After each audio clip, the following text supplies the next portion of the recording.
We're talking actors and directors who put on the shows. We're talking playwrights and designers who you'll want to know. From the very first rehearsal to the final curtain call. We might be off Broadway, but we're talking about it all. 'Cause we're two local gals with global pals. It's everything, everything, everything theater. with Benita And Ellen. Hello, everyone, and welcome to the Everything Theater Podcast, the podcast where we talk about Everything Theater. We're so very theatrical. Hi, everybody. I'm Benita Zahn. And I'm Ellen Krushinski. And before we get started today, we have to do a little promo. We have a sponsor today. For the first time, thank you so much, Sand Lake Center for the Arts, for sponsoring this episode. They are doing a production of 1776, the musical by Sherman Edwards and Peter Stone. It's directed by local actor and photographer Sean Morgan, music directed by Michael Latano, choreographed by Kelly Sinkowitz. It's starring Adam Coons, Bill Douglas, and obviously 1776 has a large cast of Capital District veteran actors. And it's opening this weekend, April 10th. It runs the 10th, 11th, 17th, and 18th at 7:30. And those are Fridays and Saturdays. And Sundays, April 12th and 19th at 2:30. And tickets can be purchased online at www.slca-ctp.org. That's for Sand Lake Center for the Arts. To be missed. This is a powerhouse cast. The timing of the show couldn't be any more appropriate, and just a wow. Yeah. Just wow. Speaking of a powerhouse cast and a show that shouldn't be missed, and one that encompasses so much, Water for Elephants has opened at Proctors, and we have one of the stars with us, the love interest, Helen Krushinski. Good to see you. Hi, thank you for having me. Off opening night, and you were telling us before we started the official part. Went great, huh? Yeah, it was awesome. It was an awesome night last night. Thank you for having us. Yeah. And this is your first time on tour, right? Yes, it is. Yes, it is. How long have you been out on the road? We embarked on our tour around September 18th. We went to Baltimore, so we've been on tour for a while now. Helen, you basically get out of college and land this. I moved to the city in 2022, did a musical after that, and for the past couple years I haven't really done anything in musical theater. So this came along last spring, and yeah, it's been so wonderful. I'm so grateful. And dance is your background too. Yeah. I started ballet when I was 4. So which figures very heavily into this production. yeah, I would say it's helped me a lot, especially when having to learn the trapeze, which is all about gorgeous lines and grace. I'm very grateful for my ballet background. Go ahead, Ellen. I was going to say, for listeners who are like, what is Water for Elephants? This sounds crazy from what I've heard so far of circus acts and so forth. Give us just like a little 10-second teaser of what it's about. Yeah, absolutely. So our musical Water for Elephants is based off of Sarah Gruen's novel. And it's about a man named Jacob Jankowski who loses everything and hops a train because he doesn't know where else to go. And he finds out that this train is attached to a traveling circus. And he's also a vet. And he ends up staying to help the animals. And he bonds with the animals and Marlena, and things get crazy. And not only is there a love story, but there's circus, there's puppetry in our show. There's beautiful music by Pigpen Theater Co. There's dance. There's everything you could want in a musical. Do you folks have a traveling physical therapist with you? Yes, we do. Her name is Kaylin, and she is awesome. She is awesome. We couldn't do it without her, truly. Talk to us a little bit about learning trapeze to do this. It's one thing to learn, okay, you dance and you learn a routine, but this is a whole nother smoke. Yeah, absolutely. So I had never done any kind of circus work at all. And I remember the first week they had trapeze time on the schedule, and that it was for me. And it really hadn't registered in my brain that I was going to be doing that. So I was very intimidated, but everyone was super patient with me. And, we started with the trapeze, maybe a foot off the ground, and eventually got up to show height, which is much higher than that, as you'll see.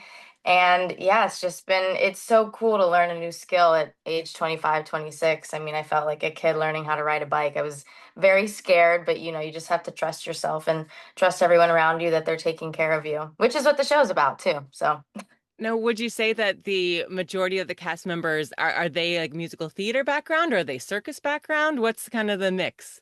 Yeah, so we have a group of actors and acrobatics. So everyone, or acrobats. So everyone in the show is doing something that they have never probably done before. You know, acrobats singing, and then also actors having to do acrobatics as well. So everyone's doing something that they've never done before. Wow. It's exciting. You know, there's a lovely clip online. If anybody, just jump online, take a look. Just say, Water for Elephants. It comes up, and Helen's there. And one of the actors talks about that you all have to learn to have your peripheral vision highly tuned because you never know where someone's going to land, even Hmm. though they're supposed to land at a certain spot. Yeah, absolutely. I mean, we we first learned the choreography in the beginning of the process. There were actors learning the choreography, and then the acrobats were learning the acrobatics. And then we had a day where we integrated all of it.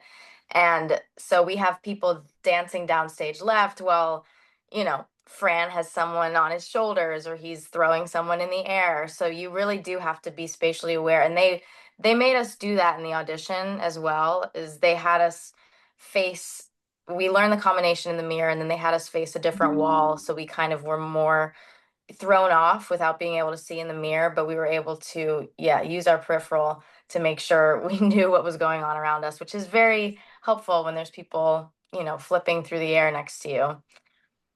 Now, how about the puppetry? Is that a different team or is that just, again, people who are learning puppetry?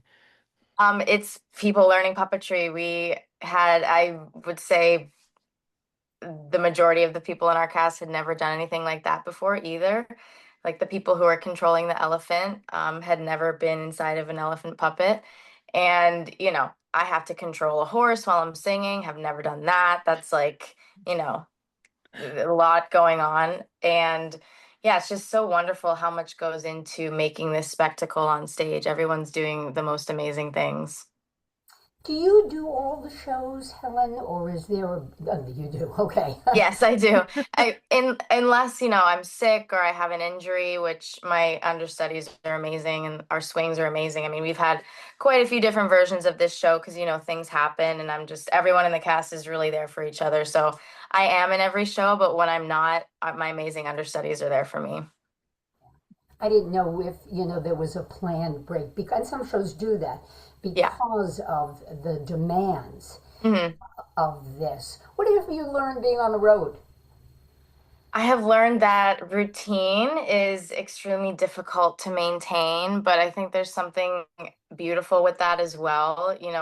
After being in the city for 2 years and not working in musical theater, I was teaching preschool, which I love so much, but this is my dream. There's a lot to adapt to when on the road, and sometimes you're in a hotel with a kitchenette, and then sometimes you're in a hotel without a microwave. So you just have to kind of figure out what your new routine looks like each week, it's taught me a lot. How long are you in Schenectady for? What's the one We at Proctors? we're just here for the week. We go to Buffalo on Monday. So, everybody get on it. This is not one to be missed because just the spectacle of it. And I think, we probably somewhere, Ellen, we want to talk to, riggers, the folks who do the rigging, Mhm. because Yeah. to come in and put that stuff up to, and then the trust you have that it's been done well and that you can fly it's a 360 experience. Absolutely. Our crew is incredible. We could not do it without them. They're, at the theater on Monday at 5:30 in the morning, working all the way up until I don't even know when, just to make sure everything is safe for us and ready for the show. So shout out to our crew. They are incredible. And of course, any touring show is difficult because you're in different theaters every week. So, is it especially difficult with a show that is so spatially specific? How different are the theaters that you're working in? Is it kind of like, oh, it's roughly the same, or are there some where you're like, oh, we really have to think about this? Yeah, every theater is different. Some are super spacious where we are able to have our changing gondolas upstage. Some are smaller and older, so we have to have the dressing room gondolas off stage. And then sometimes we have to cut certain things because the theaters are too small. And then there was one theater, I can't remember where it was. We didn't even have any wing space. So you couldn't go backstage until right when you had to enter because the audience would see you. So yes, every place is different, which makes the crew even more amazing because they'll tell us at the beginning of each week, they'll be like, "Oh, this is different, this is the same." So yeah, they talk about adapting. They're very good at it. I'm going to take a guess and say that Proctors is the space is accommodating to your needs. Absolutely. Absolutely. We have our upstage gondola. So that's always the key, I think, is knowing if we have enough space, is if we're able to change right behind the stage. If anybody, as old as the theater is, if anybody's ever had the good fortune, and Ellen and I have, to be backstage, there's a fair amount of space. Absolutely. It's a beautiful theater. And, so historic and tall, high. You're able Yes. to drop your Yes. stuff. Love it. Love it so much. Now, I've been talking with some actors lately just about the craft of acting and speaking to what you were talking about of learning new skills as you go. Can you talk a little bit about your journey as an actor and taking on a role that has required you to learn so many new things and what that means to you as an artist? Yeah, absolutely. I mean, I love playing Marlena. She is so complex. She's been through so much. And I think what I've learned as an actor is to have to separate myself from that. I would say during the rehearsal process, you're learning. There's a lot of intense moments in the show, and I think sometimes I would really let that get to me. And it's, you want to leave all of it at the door when you leave for the day, when you leave work for the day, but sometimes that's hard to do because you are, as much as you're playing a character, it's still you, it's still your body, and your body doesn't understand why you're falling to the ground when, you're usually not, that's usually not happening. So I think the thing I've learned the most about this is to really take care of myself as well as the character I'm playing. Do you have any tips for actor self-care? Actor self-care, it's you're doing it because you love it. That's another thing, is you love it so much, and it's fun, and it's an honor to get to do this because this is so many people's dreams, and it's just the most wonderful thing to be able to portray such a beautiful character and story on stage, to bring something to life in that way. How long are you out for on this tour? We go through November, and then we have an extension through May of 2027. So you're in it for a long Yes. time. Yes. How do you keep it fresh, Helen? Yeah, absolutely. I mean, I think I've have such a good relationship with the other characters that I interact with the most on stage, as well as the rest of the cast. But Marlena doesn't really interact with everyone in the cast. I mean, sometimes I walk off and I've done the show and I'm like, oh my God, I didn't really see you tonight because I don't interact with them. But yeah, I just think something that helps me keep it fresh is that the majority of the audience has not seen it yet, and they don't know the story, and I think that's super exciting to get to bring that to them and to remind myself that it is someone's first time hearing the music, seeing the dancing, seeing the acrobatics. And if you're feeling off one night, that's okay. You just have to remember that you're doing it for the people that are right in front of you. Yeah, great. Let's see. What have we not covered, Benita? So Helen, what you don't know is in my last life I was a reporter, an anchor and a Amazing. reporter. So I can get going, So I've always got to remember just back off because Ellen's got great questions. I always feel like you should say that in the beginning. Benita's going to give a little breathing room. So, because Ellen's got really good questions, we've got to let her get in there as well. It's not that, not being in the same room when we started this podcast, it was pre-COVID. And we used to take it on the road, or people would come to us. In fact, they came to the TV station I worked at, and we would be there after the show, keeping it fresh and doing our interviews. So this is its own rhythm. Absolutely.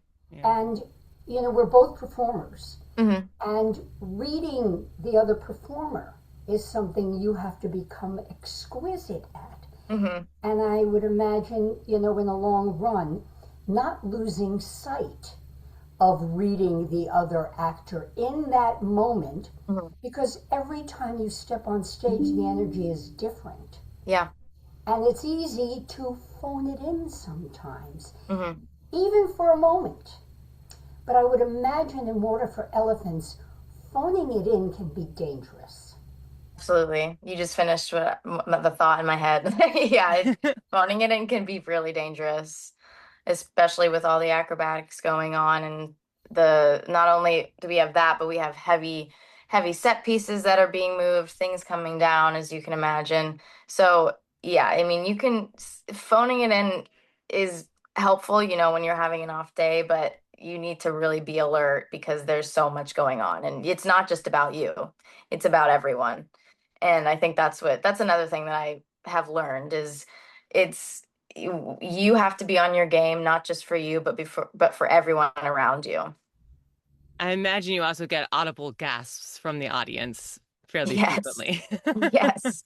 Yes, there's a point where there's a point at Act Two, or sorry, at the end of Act One where it's kind of a shocking moment. And usually, we'll get some gasps, but some woman was just utterly shocked last night. And it was the biggest gasp I think we've had all tour. It was so awesome. I loved it. I love hearing the audience. You didn't know this story before you auditioned, did you? I didn't. I didn't. I actually auditioned for the Broadway production, didn't get it, but then this came back around and I bought the book and then I ended up reading the book this summer before rehearsals started. It's a great read. It is. It I can is. see the movie. I've read the book. It's a Mhm. great read. It really is. I don't want to oversell it, but really, if you've got some time before this, and are you playing Sunday as well? Yes. So One show on Sunday, I think. if you've got time, really, and you can take, what age do you think is the youngest age appropriate for this? I think we say 6 or 7, but yeah, I would maybe double check that. But I think that's the youngest age that we have. Because I Yeah, mean, the kid, we've had a lot of kids come and enjoy it. the puppets, the acrobatics, Yes, and the fabulous performances. So absolutely. this is a really nice because it's vacation week. Oh, So right, right, right. so if you're still looking for something to shut up, kids, no, it's, really book the tickets and head on over. It's that delightful. Because there's Yeah. that Thursday matinee, right? Yes, there is a Yeah. Thursday matinee. Yeah. It's always a good one to go to. Yes, for sure. We love when students come to the show. They're rowdy in a good way. Do you take classes while you're on the road? Are there brush up activities, if you Mhm. will, for you all?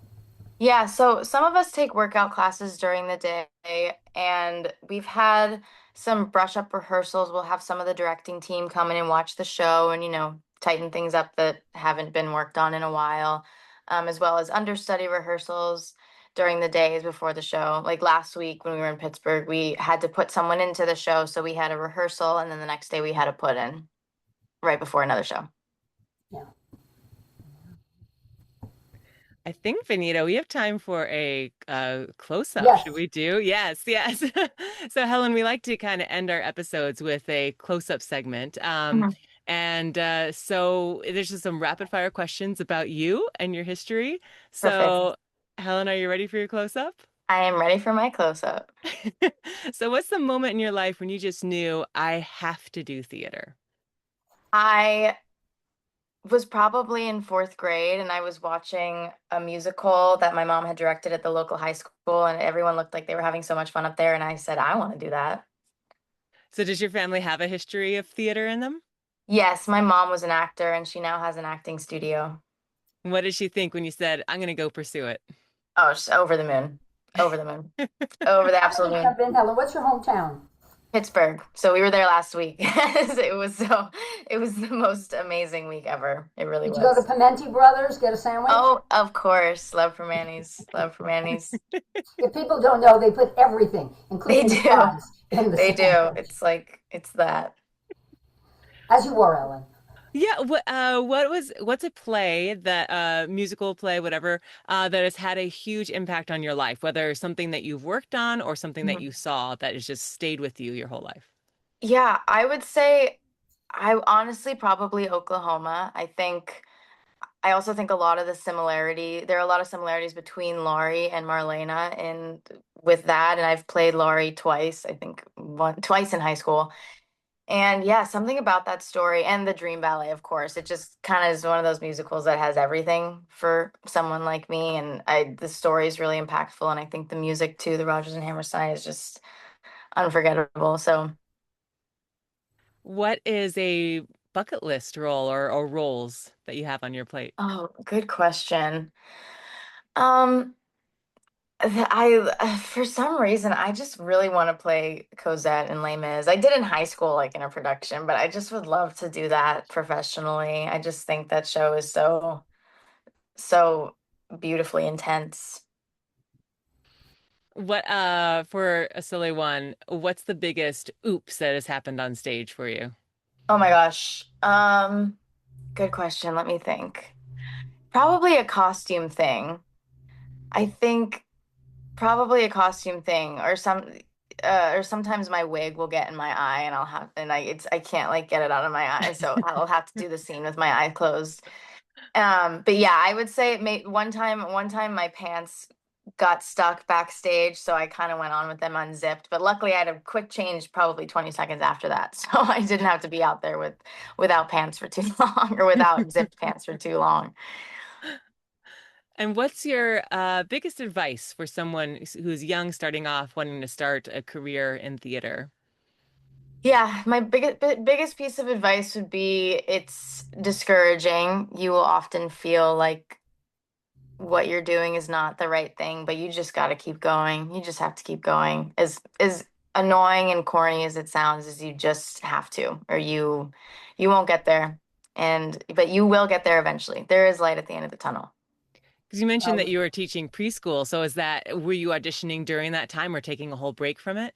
Yeah, no, I was auditioning. I was auditioning during teaching preschool. I was actually teaching full time about 2 years ago. Yeah, and I had to use all my sick days and we don't get very many sick days as teachers, as you can imagine.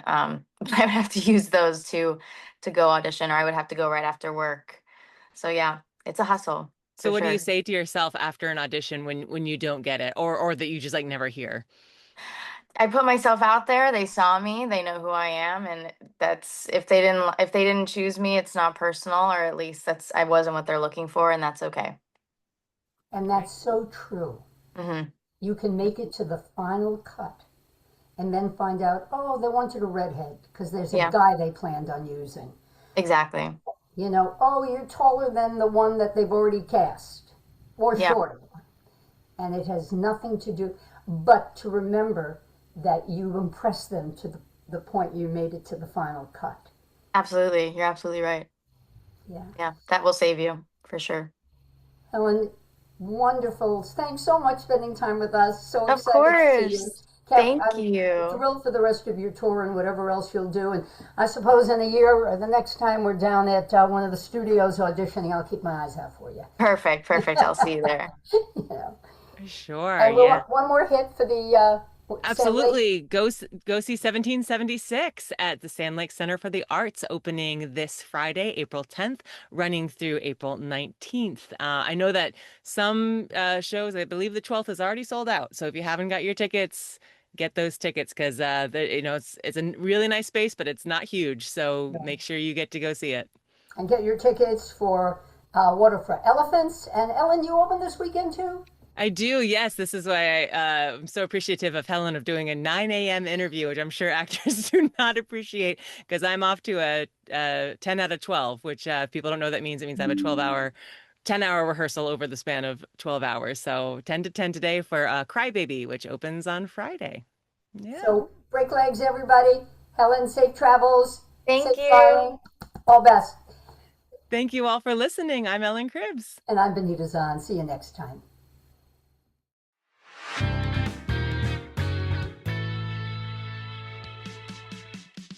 Thank you so much for listening to the Everything Theater podcast. Special thanks goes out to Alice Grinling for our photography and Justin Friello for composing our amazing theme song.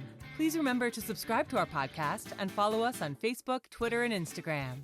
If you want to share your thoughts or what's going on in your theater community, you can reach out to us on social media or through our email at everythingtheaterpodcast@gmail.com. Till next time, it's everything, everything, everything.